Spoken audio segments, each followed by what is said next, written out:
Hey guys, welcome back. It's Paula with Paula's Imperfect Plans, and today I'm going to sit down and share with you my 2025 planner stack. So as you can probably see, I have this big stack of stuff in front of me, and sometimes I swear that we do that for people just for the benefit of like shock value. So this is certainly not all of my planners, but I do want to go through and share with you. Some of these are just like projects I want to work on, things that I'm trying because I found new products, that sort of thing. This includes every journal and type of every positive possible thing that I have. So let's break it down. I have shared, oh shit. One thing wasn't even in this stack. Well, I guess it was. Whoops. Okay, so let's start with this. I don't show this planner on here, but it's important to me to note that it exists. Okay, so this is my planner for 2025. I started it in 2024. I have shared a little bit. It started in August, but it goes all the way through 2025. And it has, it is essentially, let me see. Yeah, so it has appointment book. I've taken out, actually I took out through, I think, October. I will take out more as we get through the end of this year so that it does just have 2025 in here because it's gotten bulky simply from writing on, and then I did decorate the monthly pages. So it's from Amazon. I've just kind of added some of my own stuff. I use these pages to show the hours that I worked. That only goes through 2024. I use the monthlies for kind of an at a glance, and it's a little bit decorated. And then I have my meetings and my home visits all written out on the appointment book style. I do put evening, weekend stuff in here just because I have to know some of that stuff as I'm planning out my week for work. So this isn't seen on here, but this is what I do for my work planner. I've done this for years. And I've toyed around with some other things kind of from the planner community, and I came back to this because it's just truly my favorite. And then I bought a folio at Walmart that had a different planner in it, and I took that planner out and put this in it. Whoops. And then I did some decorating with my Cricut stuff. So that is my work planner, which does not come on here. My main personal planner is, this is in a Moterm A5, and it is the Hobonichi Cousin. This is my main 2025 planner. I do my months at a glance, and I add more obviously as it gets closer. I did save these sticker kits so that I can add as the months get closer if I choose to. Otherwise I'll just write it in with pen because I'm not too picky. And then, I do things like a reading log. I do my weekly, hourly planning in here. And then it is also where I do my daily lists, my daily to-dos and all of that type of stuff. All of that goes in this one planner. I want to see that part. Thank you. Mm-hmm. So that is my main kind of everything planner that I carry with me. Most of the time I have at home, all of that kind of stuff. The next thing is, this is an Ashley Shelley. This is my first year, it's my first year having this Ashley Shelley. It is the 6x9. And I am using it similar to how Amanda with Amanda's Favorites does hers, and it has replaced her wall calendar. And I have struggled for a while to get my wall calendar to a place where I was happy with it. But essentially, I'm not sure where it's going to land. I got a little easel. I'm trying to find a way to hang it. But in any case, and I'm playing around a little bit with highlighters, that sort of thing. This is going to be somewhere in my kitchen and main area for my family to reference for important dates and appointments, like the wall calendar has been in years past. So that's what that's going to be. This is my first year getting an Ashley Shelley monthly, and I like her colors, and it's simple. I like her, the simple little heart. And I really wanted the floral, but it was sold out in the 6x9. But this navy pinstripe is also, very classy. It's hopefully going to be open most of the time. So, so that's that. So as far as actual planners goes, that's it. So when we're talking about, you know, how big this stack was. But I did want to share some things that I'm trying this year. So I was struggling to find a way to appropriately incorporate what I wanted to do with my YouTube and social media content planning in my anything else. So I got a plum paper. This is an A5 and it is the quad grid. Let's go to a month I'm not in yet. It's the neutral. I have the lines turned on the monthly, but the color turned off. Otherwise, there would be tan. So I have the lines turned on, color turned off. I got it for... I had a candy cane that had those candy in it, but then I can't find it in the box that Dad brings in. I thought they were all in the backpack. The back. No, because I saw all the candy canes in the box. Okay, I'm not sure what to tell. I'll go check in the backpack. Okay. No, not the little ones, the big ones. Oh. There's only 2. I know, like you've lost yours like 3 times. I don't know where it went. Go check up on the counter and stuff. You carried it in, didn't you?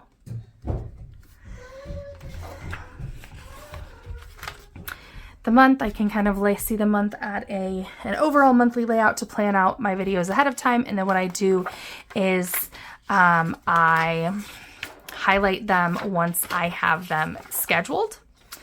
Here I thought on the dashboard I could like, okay, this is stuff that I want to work on, I want to plan, I want to whatever, ideas. I don't know yet for this page. And then obviously the calendar has the month overview. I did think, so in here I did use a dot marker for all of my paydays because that is fairly important to my content planning since most of this is around finances and stuff. And then, okay. And then here, I thought that would be a really great place for a to-do list for the days related to editing, recording, planning, that kind of stuff. I got the 6 months because the 12-month always seemed... I've had a 12-month plum paper in the past, and it was huge. And I was like, ooh, I want it to be small. And now it feels so tiny because it's 6 months. But we'll see how it goes. We'll see how 6 months of this goes if I feel like I'm using it. And then... you know, I can obviously decide what to do with the next 6 months. And then at the end, there's a few notes pages as per typical plum paper, the contacts page and the passwords page, and then 2026 dates and a folder if any of that is appropriate. So that's what I'm going to kind of plan out stuff for my channel in.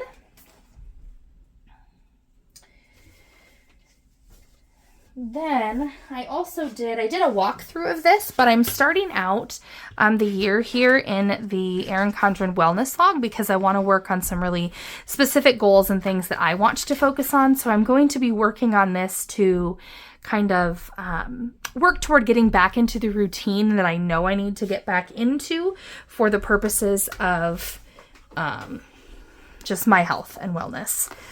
Some people talk about a health, you know, I need to work back on this stuff. So I'm going to be in here working on this. This is only a 3-month planner, which is fine.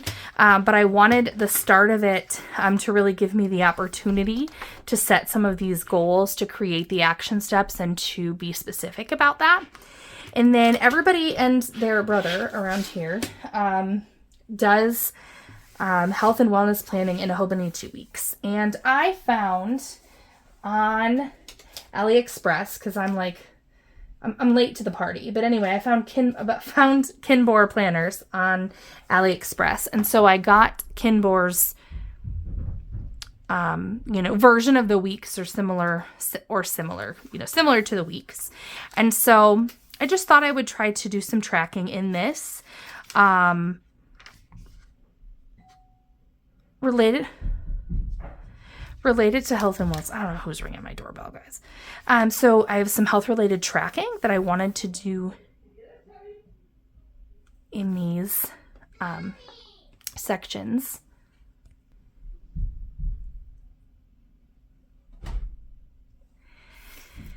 So this is an opportunity to do some tracking of different symptoms and things I want to make sure that I'm doing more of, just to see how my goals are going, along with a mood tracker. I have a couple different things of these in different places, trying to decide what's going to work best. I put this up here for a cycle tracker. I don't know if this will be the best option of where to do that, but we'll see. Just something to try out. I just put that there because I thought it was health related, or I mean, it is health related. In the monthlies, I don't know if I had something specific yet for that, but definitely have health-related appointments on here. And then in the weeklies, I have it set up to track weight, workout, sleep, water, and my meals for a week. So I'm going to try it and see how it goes. I like how it has, like, this is perfectly set up for that kind of tracking, to see a week at a glance, and also to see a month at a glance if you're interested in that, as well as not a whole year at a glance necessarily, but, you know, for a quarter at a glance, or I guess that's not a quarter, that's a third. But to see those all laid out. So I'm going to give it a try.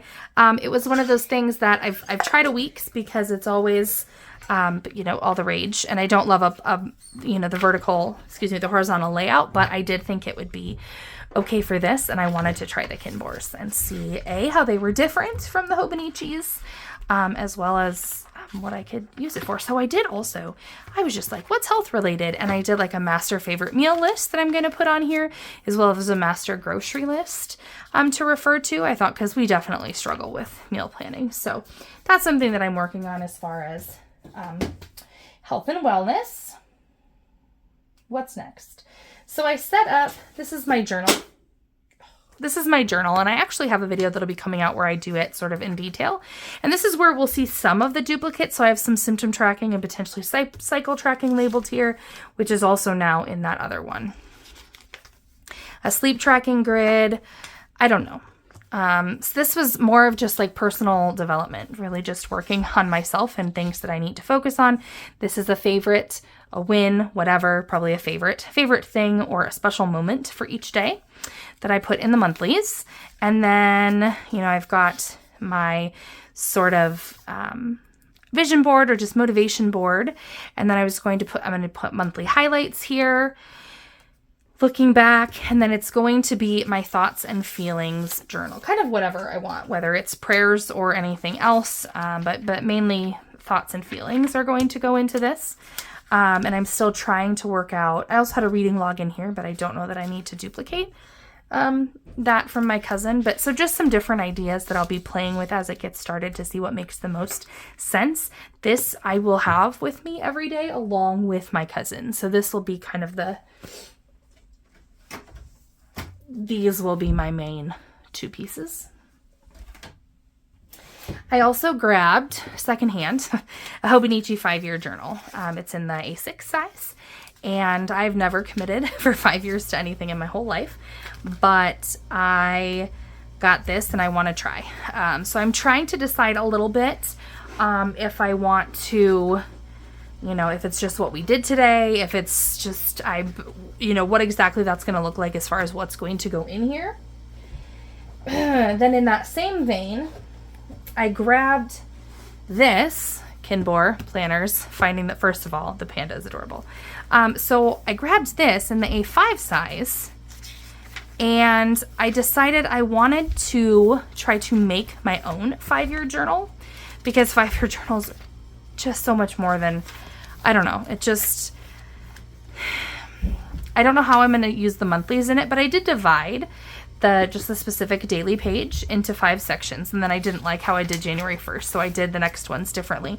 But I thought in one of these, in the A5, I thought I would put something about each of my kids from each day, what they did, where, I don't know, but this is going to be memories specifically related to my kids and what's going on around us for the 5-year journal section, and we'll see, how that goes.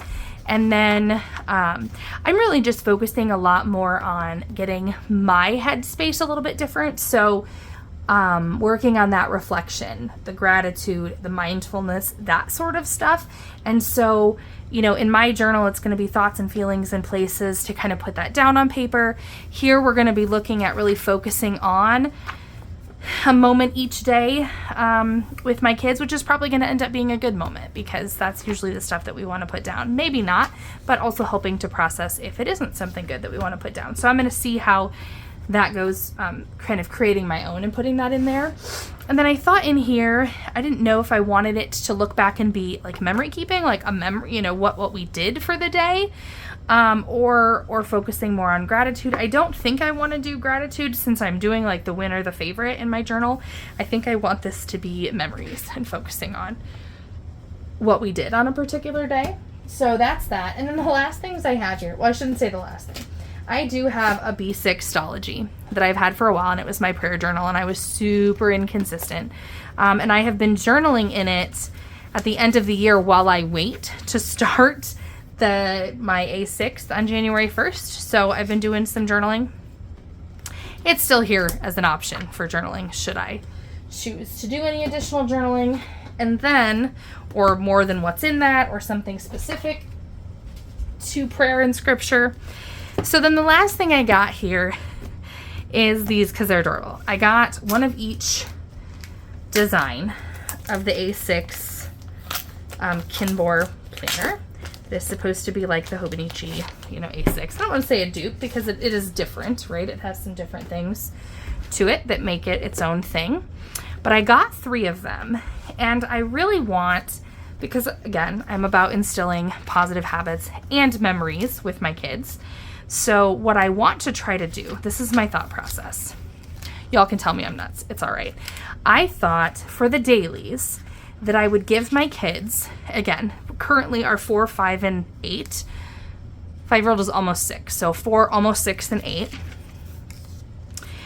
Each day, a different thing, like whether it's a picture or writing something or whatever, a journal of the day. See if I can get them to focus with me to create that habit. So then they would have a page a day, or if we skip a few days, we skip a few days, but having the dated journal for them to see just like their progress and things. And then I also thought, 'cause I'm like, okay, but let's not waste pages. So I'm like, all right, let's go to like the monthlies. I thought, for instance, I thought of like, this is so silly, but like each month a sample of their writing. So like there's obviously more than, you know, there's 26 letters in the alphabet, but if in each box they wrote a letter of the alphabet each month to see like how their writing changes for the month, because they're all working. I mean, the preschooler and the kindergartner are working on letters. So I don't know. I just thought of doing something like that. I got one for each kiddo. This might be something that I will absolutely never do again. But I think in aiming for like structure and just whatever, I think it would be, I'm always like, we need some kind of structure. We have a really great like morning and evening routine as far as structure for my kids. But like their sleep is like the only thing that's ever had structure. I have no structure when it comes to like activities that we do at our house, like none. I don't know, that's too much for me apparently. But if we each had time to sit down and do a journal, you know, where they could do something each day and a page a day to look at, you know, what they're doing. I thought that would be fun. So I got 3 of them and we're going to try it out. Anyway, so this was definitely way more than just my planners for 2025, but these are all the different things that I plan on using and the projects that I plan on trying. And I wanted to share them here with you. So I love watching planner stack videos. It's one of my favorites. So thank you guys if you made it all the way through mine. I would love to hear what planner of yours or item of yours in your system that you are most excited about going in to this 2025 year. So thanks guys for watching. Bye.